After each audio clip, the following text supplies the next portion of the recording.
Welcome, I'm Bev Adams. I own an independent paper crafting business showcasing products from Stampin' Up. Today I'm going to show you a card that I made and already gave for a wedding.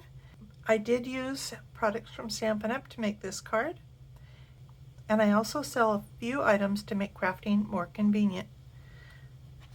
I do have the free detailed directions for this project on my website, and you'll also be able to find links for the products I used.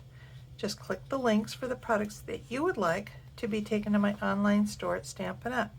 You'll see where to find all of that at the end of this video, so don't worry about taking notes. It's time to put stamps, ink, and paper together. So this side of this picture is actually the invitation, and it's showing the location where they got married, and I have blurred out their names and the date here. But I took their invitation as an inspiration to see what kind of card I could make with the products that I own. So I used flowing flowers, and I just absolutely adore the sentiments and also the stamps in Forever Blossoms. This set is retiring soon, and I hope it's still available for you. But maybe if it's gone, maybe you have a go-to sentiment that you would like to use for the wedding. The flowers in the invitation are roses, and I don't have a rose stamp, so I thought that this one was just beautiful. So let me recreate this card for you. So Forever Blossoms, flowing flowers, and the ornate layers dies. These are retiring. My ink is StazOn, Garden Green, and Night of Navy. I've got an envelope, of course. My card base is the thick basic white, standard 5.5 by 8.5, scored at 4 1/4. I have a layer for the inside that is the Night of Navy foil from the Blue Foils pack, and this is gone. Maybe you could make this same card with silver or one of the other metallics and it would be beautiful. But frankly, I did like this little bit of blue glitz around the border. These are both going on the inside. And I have some of the silver foil from that same pack, and we do have other silver foils that will work. I'm actually covering all of this up with a layer of the vellum layering designs. I was excited to see that this will be in the new annual catalog, so you will still be able to get that. Then I have one of my large layers of basic white that's 4 by 5 1/4, and a piece of the blue Night of Navy that is 3.5 by 5. I wanted to show you that this silver layer is not really showing. You could skip it altogether and put this on the white, but I just wanted to slip underneath here and show you that there is a difference. You do see the little bit darker, and you could even cut this down a little bit to show just that little silver border if you'd like also. I do want to use my bone folder on this. I don't have a very good crease there yet. I'll go ahead and put the layer of silver on, and this is really adhesive of your choice.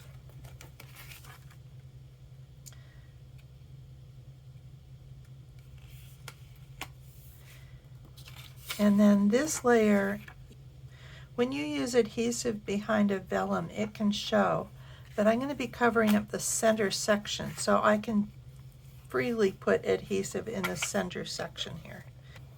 As I put this down, I think you'll see that, yes, you can see it, although the pattern on this foil, although the pattern on this vellum might cover it up, but yeah, you can kind of see here. You could probably get away with it. I am using the mini Stampin' Cut and Emboss machine. And I have found that if I use the light gray platform for die cutting, it works really nicely. So I'm going to cut this piece out, At 3.5 it just barely fits in here, but the die is plenty small.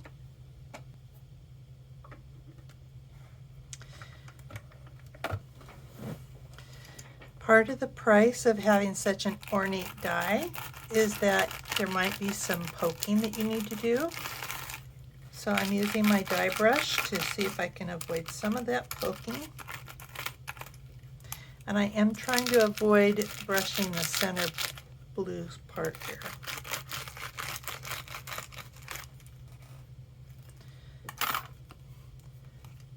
And that actually did a pretty nice job. Just a little bit of poking. Okay, I took a few minutes to clean off some of the confetti off my desk. You may still see some. And I'm going to go ahead and lay this down now. You could totally raise this layer up on dimensionals if you'd like.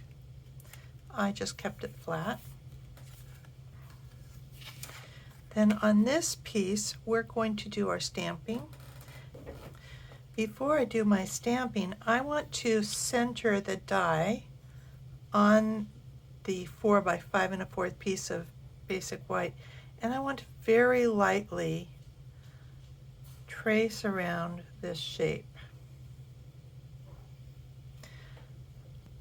And on the one that I made for the wedding, I didn't think to do that, and I measured and cut out a piece that was the same shape, and then I'm like, I don't need to cut out that piece, it's right here. I do want it light because I'm going to be stamping over this and then cutting it out. And I'm going to use the StazOn ink and the Flowing Flowers. This stamp almost fits the D block, but it does hang over a little bit. So I'm using the big giant E block and inking it up. And I want to put this in the corners. And I'm going to be cutting out the flowers. So maybe here.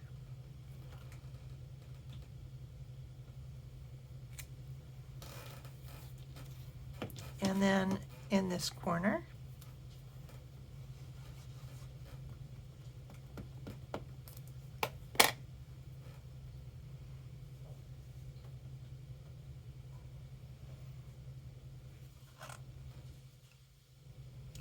And hopefully have left enough room in the middle for my greeting. Yes. So I'm putting always and forget. So I'm putting always and forever in the middle.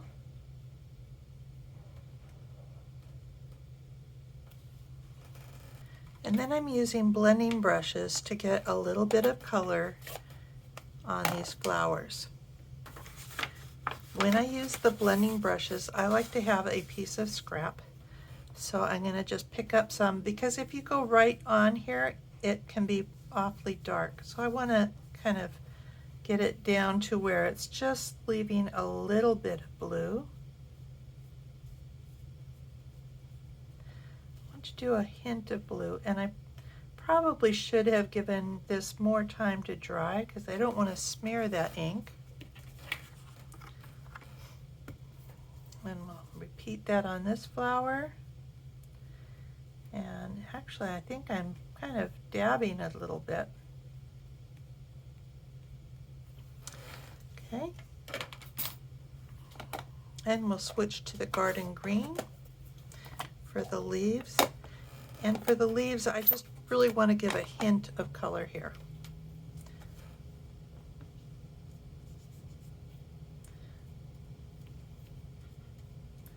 So mainly this color is going in the veins.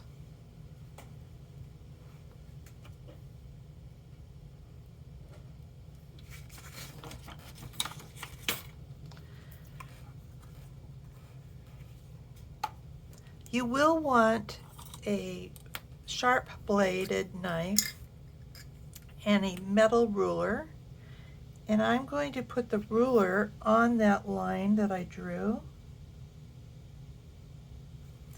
and I'm going to cut up to the image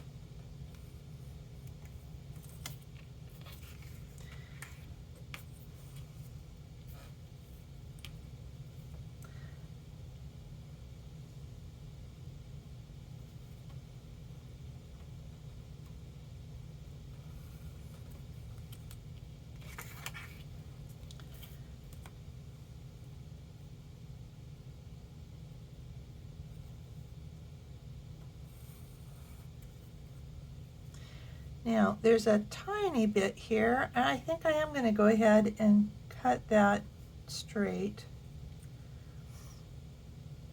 You could probably get away with not cutting that part.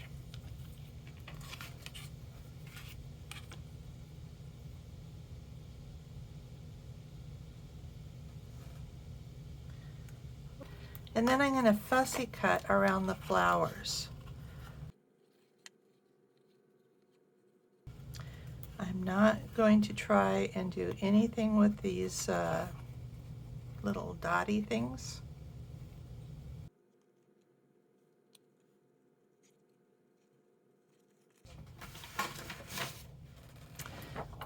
On the card that I made for my niece, I actually had this corner still showing through. So where you place the stamp in relationship to that rectangle, your results may differ.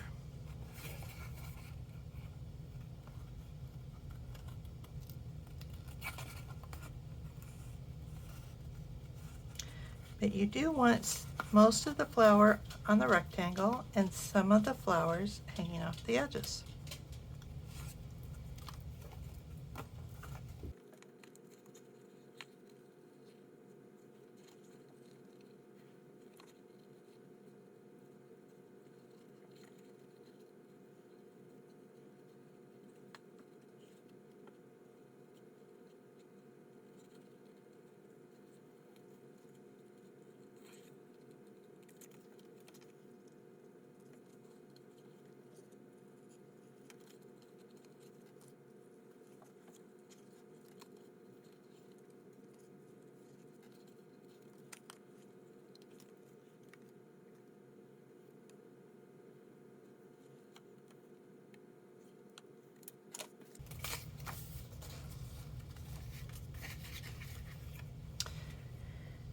And I got a little carried away with the green, but I think that that's just fine.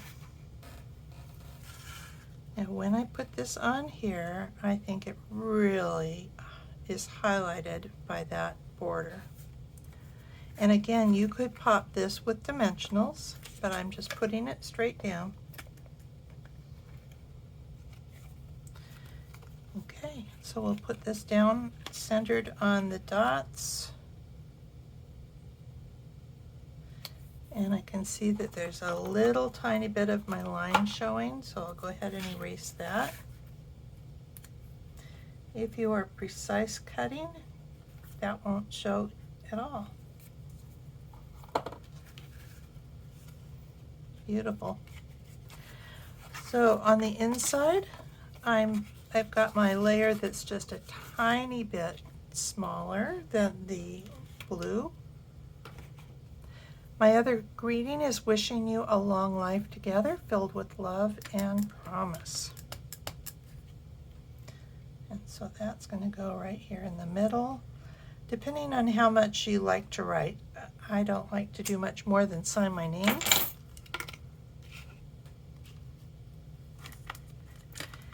If you like to write a lot, you might want to stamp that higher so that you have more room to write.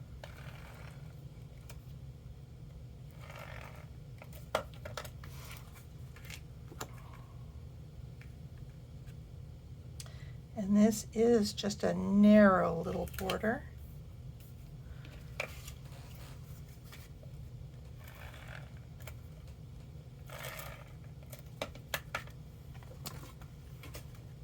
And that goes on the inside. And that narrow little border really, I think, adds a lot of elegance to this card. Isn't that beautiful? You could certainly glitz this up with embellishments, but I really thought that this carried out the look of this invitation.